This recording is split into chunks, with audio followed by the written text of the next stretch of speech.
السلام علیکم. کل میری نظر سے یہ ویڈیو گزری. کھاریاں کے نواح میں باپ بیٹی جیسے مقدس رشتے کو پامال کر دیا گیا. تھانہ گلیانہ کی حدود مکوال میں بدبخت باپ مبینہ طور پر اپنی 14 سالہ بیٹی سے 5 ماہ تک جنسی کھیل کھیلتا رہا. FIR کے مطابق راجہ ضیاء اللہ اپنی بیوی اور دوسرے بچوں کی غیر موجودگی میں اپنی 14 سالہ بیٹی کو چھری سے ڈرا دھمکا کر زبردستی حرام کاری کرتا رہا. والدہ نے کھاریاں کے ایک نجی ہاسپٹل سے بچی کا چیک اپ کروایا تو معلوم ہوا کہ بچی 5 ماہ کی حاملہ ہے. ذرا آپ بھی اس کو دیکھ لیں. کیا یہ غیر انسانی عمل نہیں ہے؟ کیا یہ مسلمانیت اور اسلام کی تبلیغ کے خلاف نہیں ہے؟ اگر ہے تو پھر کیوں نہیں ان کو ایریڈیکیٹ کیا جاتا؟ کیوں نہیں ان کو کم کیا جاتا؟ کیا ریاست کس سے طاقتور ہیں یہ لوگ؟ یہ گردانہ نظام کیا ریاست سے زیادہ طاقتور ہے کہ ریاست سے ٹکر لیتے ہیں؟ مولانا طارق جمیل صاحب نے پچھلے دنوں یہی کہا تھا کہ ہم من حیث القوم جھوٹے اور بے ایمان ہو چکے ہیں. ہم صرف جھوٹے اور بے ایمان نہیں ہیں، ہم میں وہ ساری برائیاں ہیں جو پہلی قوموں میں پائی جاتی تھیں. اگر میں بات کرتا ہوں بچوں سے زیادتی کی، صرف اس ایک موضوع پہ میں بات کروں تو 2014 سے لے کے اب تک سارے حالات آپ کے سامنے ہیں. لیکن کیا ہے، حکمران تھے ایک وقت کے، دجلہ اور فرات کے کنارے ایک کتا بھی مرتا تھا تو اس کی ذمہ داری بھی خود لیتے تھے. لیکن اس وقت رایا کیسی تھی؟ رایا بھی ایسی کمال صحابہ تبع تابعین. ماں بیٹی کو کہہ رہی ہے دودھ میں پانی ڈالو، لیکن بیٹی آگے سے کہہ رہی ہے امیر المومنین نے منع فرمایا ہے پانی ملانے سے.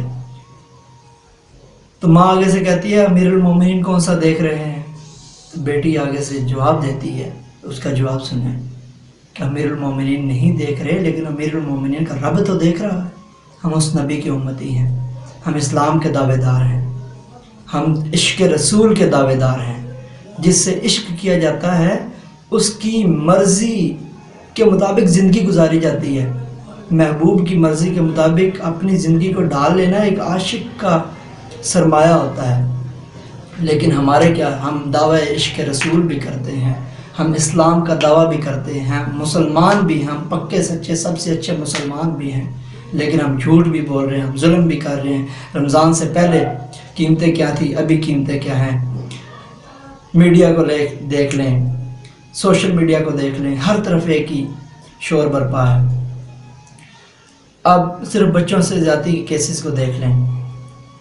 1300 کیس صرف جنوری سے لے کے جون 2019 تک 1300 کیس بچوں سے زیادتی کے رجسٹر ہوتے ہیں پاکستان میں. کیا ہم اخلاقی طور پہ پستی کا شکار نہیں ہو چکے؟ کیا ہم اخلاقی گراوٹ کا شکار نہیں ہو چکے؟ لیکن یہ جو برائی ہے، اس برائی کو ختم کیسے کیا جا سکتا ہے؟ میں ایک چھوٹی سی مثال، 1979 میں خانہ کعبہ پہ حملہ ہوتا ہے اور وہ ادھر سے جتنے لوگ گرفتار ہوتے ہیں ان کو سعودی عرب کے 8 شہروں میں پھانسی دی جاتی ہے تاکہ زیادہ سے زیادہ ایکسپوئر ہو سکے اور لوگوں کو یہ پتہ چلے کہ یہ کوئی چھوٹا جرم نہیں ہے، کہ ان کو سزا ملے گی. ہمارے ہاں کیا 2014 تک، 2006 سے لے کے 2014 تک 4000 ویڈیوز منظر عام پہ آتی ہیں بچوں کے قصور میں. ملزمان اسی قصور میں 9 سالہ فیضان گھاسے ہوا ہوتا ہے، زیادتی کے بعد، قتل کے بعد بنجر زمینوں میں ملتا ہے. زینب قتل کیس کسی سے ڈکا چھپا نہیں ہے، کوڑے کے ڈھیر پہ لاش ملتی ہے. 8 بچے روزانہ زیادتی کا نشانہ بنتے ہیں. یہ ریشو ہے پاکستان کی. خدا را یہ حکومت وقت کی ذمہ داری ہے. حکومت وقت کا یہ کام بنتا ہے ایسی برائیوں کو ختم کرنا. یہ برائی جب اشرافیہ کے محلوں میں آئے گی تو پھر اشرافیہ کو پتہ چلے گا، پھر یہ اشرافیہ اس کے خلاف. 2018 میں زینب قتل کیس سامنے آتا ہے اور زینب کو زیادتی کے بعد قتل کیا جاتا ہے، اور 2020 میں جا کے زینب الرٹ بل پاس ہو رہا ہے یہاں پہ ذخیرہ اندوزی کے خلاف ہفتے کے اندر اندر قانون پاس ہوتے ہیں، یہاں پہ کسی ایک فرد کو فائدہ پہنچانے کے لیے ہفتے کے اندر اندر قانون پاس ہوتے ہیں۔ یہ کوئی آج کا صرف اس دور حکومت کا مسئلہ نہیں ہے، یہ پچھلی جتنی بھی حکومتیں آئی ہیں یہ ان سب کا مسئلہ ہے۔ 2006 سے لے کے 2014 تک قصور میں، حسین والا میں بچوں کے ساتھ زیادتی ہوتی رہی، یہ کیس ابھرتے رہے۔ کیا حکومتیں، اس وقت کی حکومتیں ایسی سوئی پڑی رہیں؟ 2006 سے لے کے 2014 تک 8 سال کا یہ دورانیہ بنتا ہے، اور جب تحقیق ہوتی ہے تو پتہ چلتا ہے کہ ایم پی اے کا بھائی اس میں ملوث ہے۔ یہ حالات تھے، اور 2014 کے وہ بچے ابھی تک عدالتوں میں ذلیل ہو رہے ہیں۔ اس کیس کو آپ اسٹڈی کریں، دل دہلات دینے والے واقعات اس میں سامنے آتے ہیں۔ مردان میں 10 سالہ فرشتہ کے ساتھ، 10 سالہ فرشتہ بچی کے ساتھ جو ہوا ساری دنیا کو پتہ ہے۔ اس کیس میں ایک بات ہمیشہ سے، جس نیشن میں انصاف جلد مہیا نہیں کیا جاتا اس میں انصاف کی وقت ختم ہو جاتی ہے، انصاف اس نیشن میں نہیں ہے۔ میرا یہی مطالبہ ہے اشرافیہ سے اور جو لوگ ارباب اختیار میرے ساتھ ایڈ ہیں کہ خدا را ایسے لوگوں کو اقرار واقعی سزا دی جائے، ان کو عبرت کا نشان بنایا جائے۔ جب تک پارلیمنٹ قانون نہیں بنائے گی یہ جرم کم نہیں ہوں گے۔ Legislation is key to eradicate such kind of violence against the children۔ اچھا، اور اس کے بعد میں بات کرتا ہوں چونیا میں جو ہوا۔ چونیا میں بھی اسی طرح محمد عمران، اب یہ 4 بچے ایک مہینے میں، اگست اور ستمبر میں 4 بچے اغوا ہوتے ہیں۔ پہلے ایک بچہ اغوا ہوتا ہے، پھر دوسرا ہوتا ہے، پھر تیسرا ہوتا ہے، پھر چوتھا بچہ ہوتا ہے۔ 4 بچے 1-1.5 ماہ کے اندر اندر اغوا ہوتے ہیں، ان کا قتل کیا جاتا ہے، اور پھر ان کی جو لاشیں ہیں وہ بنجر زمینوں سے ملتی ہیں۔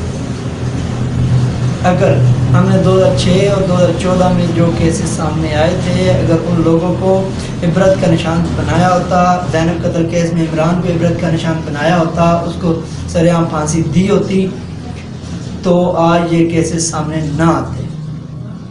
خدا را قانون سازی پہ زور دیں۔ میں آج سے یہ تحریک شروع کر رہا ہوں کہ اپنے اس فورم سے بھی اور دوسرے دوستوں کو بھی میری یہ ریکویسٹ ہے کہ اس تحریک کو اٹھائیں۔ میری ارباب اختیار سے یہی گزارش ہے کہ خدا را ایک فرد کے لیے اگر قانون بن سکتا ہے، ذخیرہ اندوزی کے خلاف اگر قانون بن سکتا ہے، کرونا وائرس کے خلاف اگر قانون بن سکتا ہے، تو چائلڈ ابیوز کے خلاف قانون کیوں نہیں بن سکتا؟ کیوں چائلڈ ابیوز اور ایسے لوگوں کو ابھی تک مہلت دی ہوئی ہے؟ ہمارے جوڈیشری کا جو نظام ہے وہ اس طرح کا نہیں ہے کہ ہر مجرم کو سزا دے سکے۔ جلد اور سستا انصاف یہ بہت ضروری ہے۔ تو خدا را یہ کیسے کام ہوگا؟ قانون سازی سے۔ جب قانون بنیں گے تو سزائیں ملیں گی، اگر سزا نہیں ملتی تو یہ جرم اسی طرح بڑھتے جائیں گے، اور ایک دن وہ آئے گا جب یہ جرم اشرافیہ اور حکمرانوں کے محلوں تک پہنچ جائے گا، اور اس دن یہ قانون بنائیں گے کہ اب یہ جرم محلوں تک پہنچ گیا ہے۔ خدا را اس سے پہلے کہ جرم محلوں تک بڑھا لیا جائے، قانون سازی کر لی جائے، ایسی عبرتناک سزائیں مختص کر لی جائیں۔